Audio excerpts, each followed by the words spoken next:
Hello friends, welcome to Srinilas kitchen. இன்றைக்கி நம்ம சேனலில் வீட்டில் இருக்க பொருளை வச்சு ரொம்ப சூப்பராகவும் டேஸ்ட்டாகவும் ஒரு ஸ்வீட் ரெசிபி தான் பார்க்க போகிறோம். ரொம்ப டேஸ்ட்டாக இருக்கும். கண்டிப்பாக எல்லாருமே ட்ரை பண்ணி பாருங்கள். நம்மளோட சேனலை ஃபஸ்ட் டைம் பார்க்குறவங்களா இருந்தால் சப்ஸ்கிரைப் பண்ணி வச்சுட்டு ஆளுங்கிற பட்டனை ப்ரெஸ் பண்ணிக்கோங்க. அப்போ தான் வீடியோ நோட்டிஃபிகேஷன் வந்து உடனே உங்களுக்கு வரும். இப்போ வாங்க வீடியோக்குள்ளே போயிட்டு எப்படி இந்த ஸ்வீட் ரெசிபியாக பண்ணுறதுன்னு பார்க்கலாம்.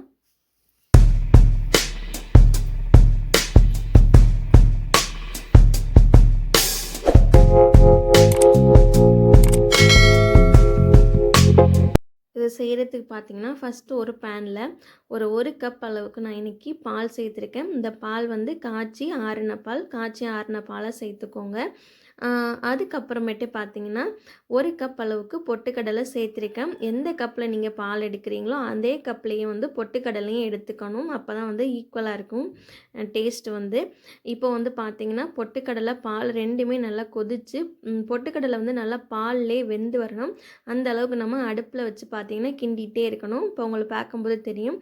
இந்த மாதிரி பால் வந்து நல்லா இறுகி பொட்டுக்கடலை நல்லா வேகிற அளவுக்கு அடுப்புலேயே வச்சுருங்க. இப்போ வந்து பார்த்திங்கன்னா எல்லாமே வந்து பால்லாம் வந்து நல்லா இறுகிருச்சு, பொட்டுக்கடலையுமே நல்லா வெந்துருச்சு. ஸ்டவ் ஆஃப் பண்ணிவிட்டு நல்லா ஆன பிறகு மிக்ஸி ஜாரில் மாற்றிக்கோங்க. இப்போ ஒரு 3 ஏலக்காய் மட்டும் சேர்த்துருக்கேன். திருப்பி பார்த்திங்கன்னா ஒரு அரை கிளாஸ் பால் வந்து காய்ச்சி ஆற வச்ச பால் சேர்த்துருக்கேன். சேர்த்துட்டு இதை வந்து நல்லா மைய அரைச்சிக்கோங்க. நல்லா பேஸ்ட் மாதிரி அரைச்சிக்கோங்க. அப்போ தான் வந்து ஸ்வீட் வந்து நல்லா சாஃப்டாக இருக்கும். குறன்றதுதான் நல்லா இருக்காது.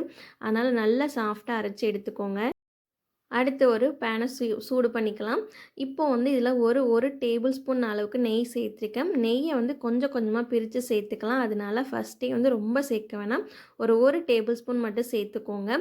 சேர்த்துட்டு நல்லா சூடான பிறகு நம்ம வந்து அரைச்சி வச்சுருக்கோம்ல பேஸ்ட்டை, அதை வந்து உள்ளே சேர்த்துடலாம். எல்லாத்தையுமே சேர்த்ததுக்கு அப்புறம் நம்ம வந்து நல்லா கலந்து விடலாம்.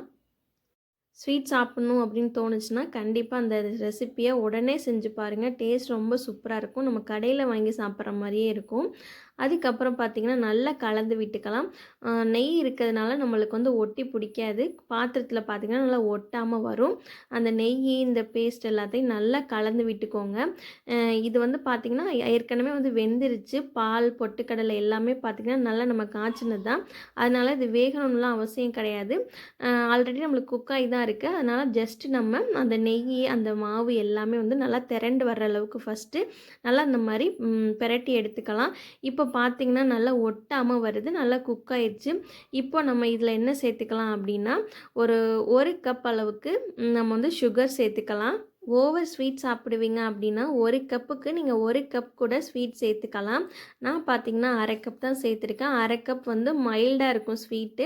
எங்கள் வீட்டில் வந்து ஓவர் ஸ்வீட் பிடிக்காது. அதனால் நான் வந்து அரை கப் தான் சேர்த்துருக்கேன். நீங்கள் உங்கள் ஸ்வீட்டுக்கு தகுந்த மாதிரி சுகர் வந்து சேர்த்துக்கோங்க. சேர்த்துட்டு சுகர் சேர்த்ததுக்கப்புறம் பார்த்திங்கன்னா கொஞ்சம் இலக்கம் கொடுக்கும். நல்லா கரண்டி வச்சுட்டு நல்லா இந்த மாதிரி கலந்து விடுங்க. கொஞ்சம் லூஸ் ஆகிற மாதிரி இருக்கும்.